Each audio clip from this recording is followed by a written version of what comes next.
सोनिया और आरव की पहली मुलाकात दिल्ली की सर्दियों का मौसम था। सोनिया, जो एक युवा लेखिका थी, एक कैफे में अपनी नई किताब लिखने का प्रयास कर रही थी, लेकिन उसके दिमाग में कोई विचार नहीं आ रहा था। कैफे की खिड़की से बाहर गिरती बारिश को देखना उसकी आदत बन चुकी थी। उसी कैफे में आरव नाम का एक फोटोग्राफर बैठा हुआ था। उसकी नज़र सोनिया पर पड़ी, जो अपनी कॉफी में खोई हुई थी। आरव ने हिम्मत जुटाकर पूछा, क्या मैं यहाँ बैठ सकता हूँ?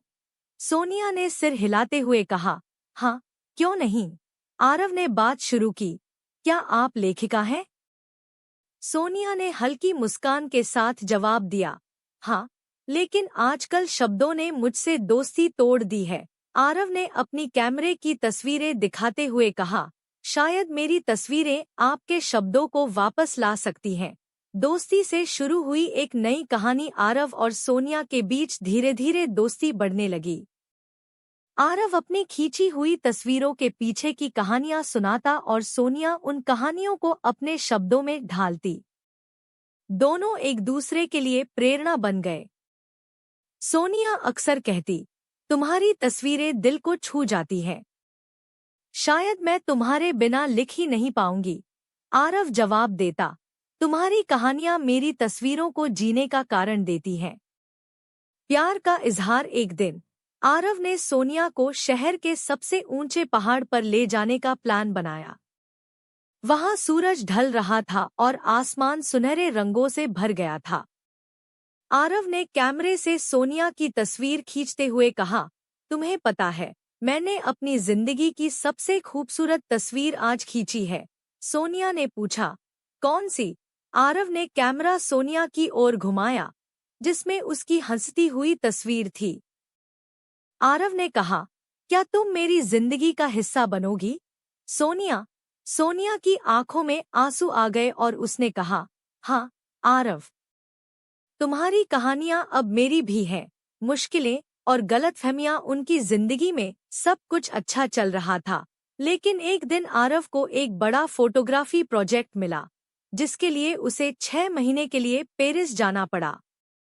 सोनिया ने उसका साथ दिया, लेकिन दूरी के कारण उनके बीच गलतफहमियां बढ़ने लगी। सोनिया को लगा कि आरव ने काम को ज्यादा महत्व दिया और उसे भूल गया। आरव ने पेरिस से एक पत्र भेजा, सोनिया, मेरी जिंदगी की हर तस्वीर अधूरी है अगर उसमें तुम नहीं हो। मैं बस तुम्हारे पास लौटने का इंतजार कर रहा हूँ। सपनों की उड़ान। सोनिया ने इस दौरान अपनी सबसे बड़ी किताब लिखी, जिसका नाम था अधूरी बातें। यह किताब उनके प्यार की कहानी थी। यह उपन्यास बेस्टसेलर बन गया। जब आरव पेरिस से लौटा, तो उसने सोनिया को किताब के साथ देखा। उसने मुस्कुराते हुए कहा, तुम्हारी कहानियां हमेशा हमारी तस्वीरों को पूरा करती हैं। क्या अब हम अपनी अधूरी कहानी को पूरा कर सकते हैं? सोनिया ने उसे गले लगाते हुए कहा, हाँ, आरव, हमारी कहानी अब अधूरी नहीं रहेगी। हमेशा के लिए साथ। आरव और सोनिया ने अपने परिवारों की सहमति से शादी कर ली।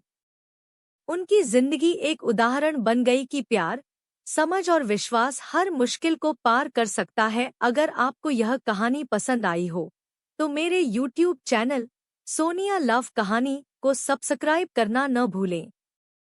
यहाँ आपको ऐसी और भी खूबसूरत कहानियाँ सुनने को मिलेंगी। धन्यवाद।